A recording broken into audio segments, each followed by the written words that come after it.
សួរនាងខ្ញុំឈ្មោះហមសូយ៉ាជាមន្ត្រីកសិកម្មកាន់ឃុំបឹងណាយវត្តមានផលមន្ត្រីកសិកម្មឃុំទូទាំងប្រទេសដូចជានាងខ្ញុំមកកាន់នៅខាងបឹងណាយនេះគឺផ្អែកទៅលើកម្មវិធីគោលនយោបាយអត្ថិភាពទី5និងទី6នៃរដ្ឋាភិបាលអាណត្តិទី7ការអនុវត្តគោលនយោបាយនេះគឺមានសូចនាករសំខាន់ពីរទី1ចំនួនគ្រួសារដែលទទួលបានការផ្សព្វផ្សាយសេវាកម្មកសិកម្មហើយទី2ចំនួនគ្រួសារដែលបង្កើនប្រាក់ចំណូលនិងសេដ្ឋកិច្ចគ្រួសារទូនាទីរបស់មន្ត្រីកសិកម្មឃុំគឺទី1កំណត់បញ្ហាប្រឈមជាក់ស្ដែងនៅក្នុងឃុំឬក៏បញ្ហាប្រឈមដែលកសិករជួបប្រទះនៅក្នុងកម្រិតមួយដែលត្រឹមដែនកំណត់ផលមន្ត្រីអាចជួយដោះស្រាយបានមន្ត្រីព្យាយាមដោះស្រាយអស់ពីលទ្ធភាពតែបើវាធ្ងន់ធ្ងរលើសពីសមត្ថភាពផលមន្ត្រីនឹងរាយការណ៍បន្តទៅអង្គភាពជំនាញទៅតាមឋានានុក្រម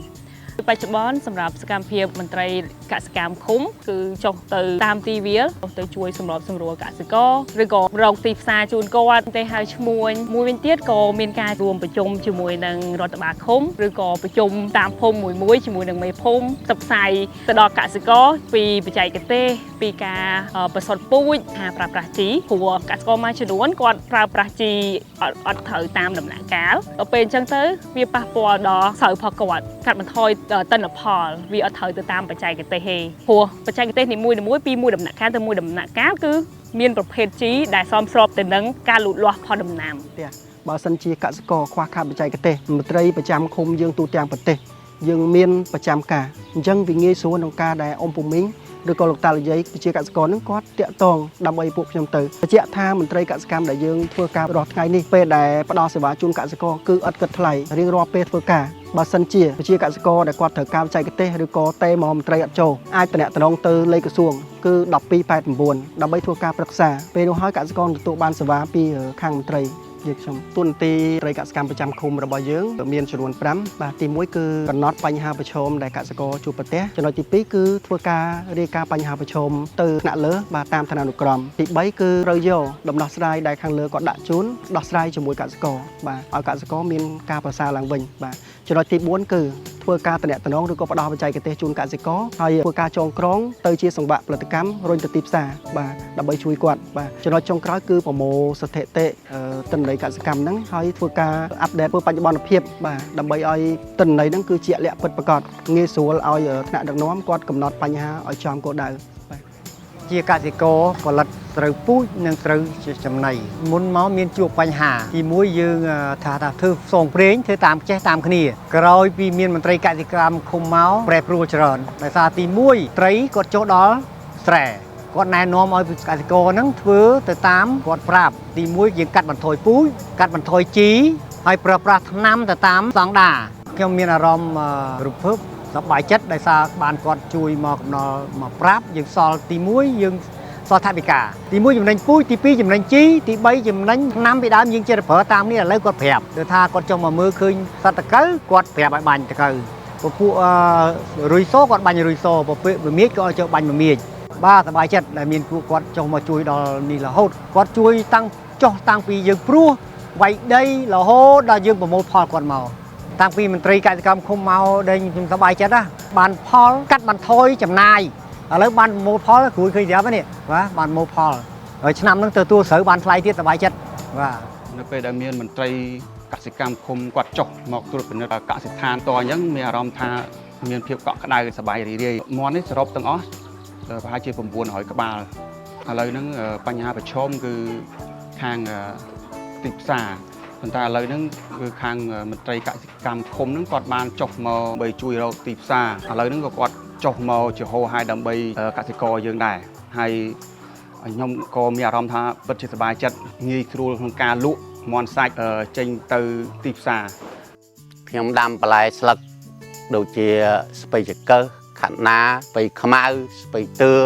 កញ្ញាញ់ជាប្រភេទបន្លែស្លឹកទាំងអស់គោពីមុនអត់មានបញ្ហាអីទេដល់ពេលចកាដូងចកាប្រទាគេដាំសងខាងចិត្តទៅវាហប់ខ្យល់វាដាំអត់បានចេះតែងាប់បានមន្ត្រីកសិកម្មឃុំគាត់ជួយណែនាំបញ្យលពីបើជីត្រីរៀងហើយនឹងថ្នាំបណ្ដេញសត្វល្អិតហ្នឹងអានេះហូបខ្លួនខ្ញុំជួនកាលកូនតេមកបាយបាញ់ថ្នាំបាញ់ហើយហីកាត់យកទៅពីវោបន្លែយើងសិតបណ្ដេញសត្វល្អិតមានស្អីម្ដេងគល់ចង្កេងម្ទេសខ្ទឹមសិតគ្រឿងឆ្ងាញ់ទាំងអស់ហើយគួរឲ្យមើល ta hân mới thùng khăn tôm chủ nè chuẩn cá quạt tình chi đặc vô màu những không tranh lôi ở quạt của thả nó chi dương đá dương ngọt đắng không mà te sầm nánh cũng đã pi ba những đó là miền tây có mất quạt nào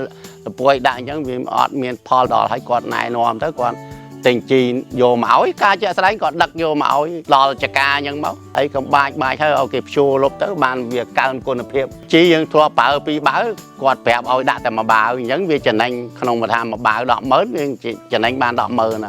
còn đó là khang tây khôngแต่quạt chui này nòm cho một toa hayสำคัญnhững cái dương Trần Anh ban lôi được hai dương Trần Ai ở một hay mơn còn đại chí dương Trần Ai ở đã đỏ mờ chẳng vì ai so còn đọc sẽ ai chi việc thêm chẳng nhưng đâm tà nằm đôi chỉ là hông chỉ là lại tà sọ đâm thẻo đâm po đâm ấy chẳng chụp ảnh hà về ọt miền tây xa hay việc thao đọc về chẳng hay ban tây cả từ cam khum còn mà chui tây xa tầm nẹt tầm nông từ khang cầm hồn chinh mong còn ban mà chui tinh ban lôi ban cãi khác còn ban ở lôi chua cha lôi chi lôi nam ấy dân tư nhung mình tập kếtสบายรีเรได้คนดอลกระทรวง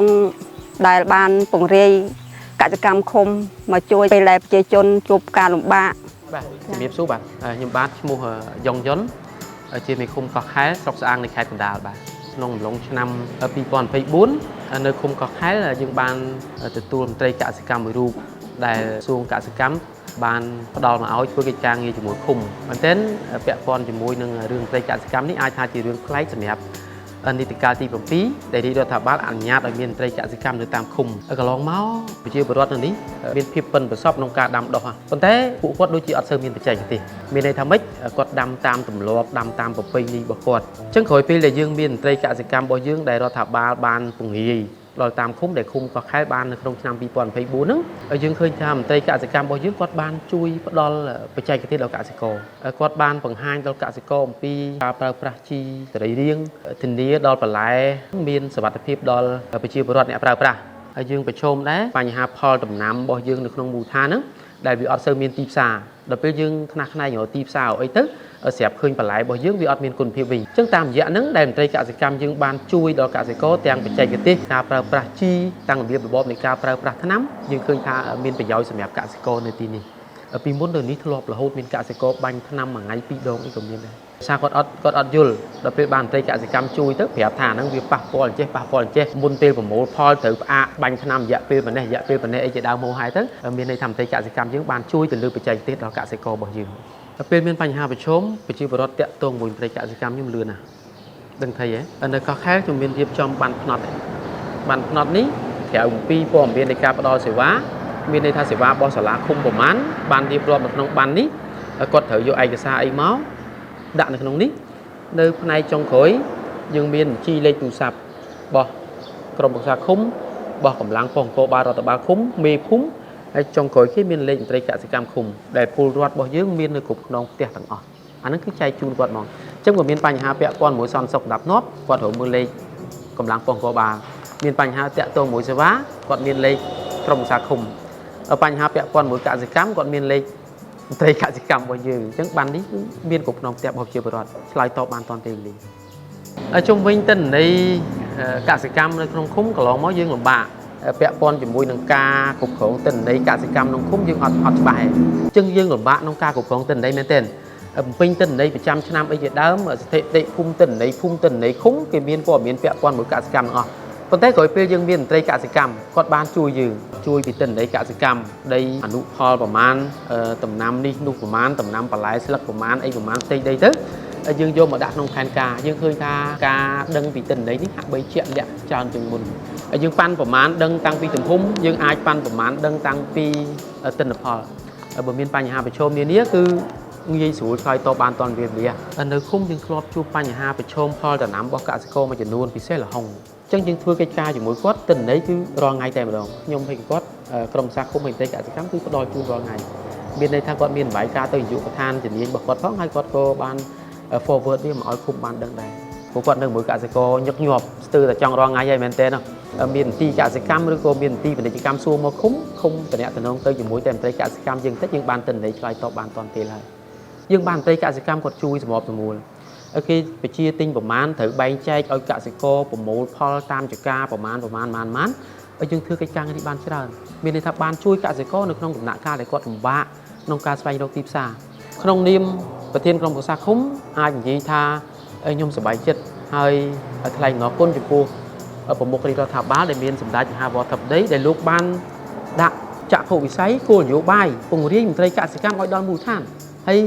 ជំរាបដោយត្រង់ចុះយើងរើសបានមន្ត្រីដូចជាមានសក្តានុពលព្រោះពួកគាត់ធ្វើកិច្ចការមួយឃុំយើងដឹងហើយក្រុមគាត់ព្រោះនេះឲ្យតែមានកិច្ចការគាត់ច្រើនមកជួយគ្នាជាក្រុមមានន័យថាសាមគ្គីភាពល្អនេះហើយដែលខ្ញុំកោតសរសើររដ្ឋាភិបាលហើយនិងក្រសួងកសិកម្មដែលពង្រឹងយន្តការនៃការជ្រើសរើសផងហើយយើងជ្រើសរើសមន្ត្រីបានមានគុណភាពអរគុណសម្ដេច